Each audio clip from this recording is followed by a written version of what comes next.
去到2024年咧，都開始冇乜人問我出碟未啦。咁咧，去到2025年咧，我就一出2隻俾你哋睇。Good show 今日。係多謝你，終於開 show 啦！表演完啦，你而家最感動嘅位喺邊度？哇！最感動嘅位係覺得終於同我嘅團隊一齊完成咗一個好似不可能任務咁嘅東西，因為原來搞 show 真係有好多工序要做啦，好現實地又要照顧收支平衡啦。係啊，終於鬆一口氣。係。你今日咧請3位嘉賓啦，JMY 啦、Win 同埋193啦。咁啊，今次佢哋嚟你演唱會啦，下次你去佢哋演唱會嘅話，你有冇唱咩歌，或者有啲咩 performance 想做？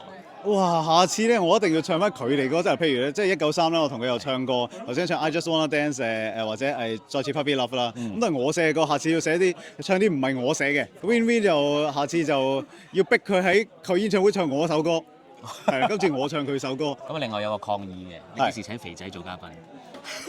肥仔嗱，聽到啦，肥仔快啲過嚟，係啊，我聽日就打俾佢。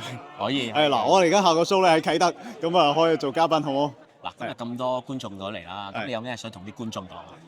真係多謝，首先因為其實每次要一個聽眾去聽一個人已經唔容易，要再去睇一個 show 更加難，所以即係佢哋真係會嚟睇 show 咧，係好感動，我一定會好珍惜呢一晚，亦都會好珍惜佢哋所有人。路對午夜相對你講，按照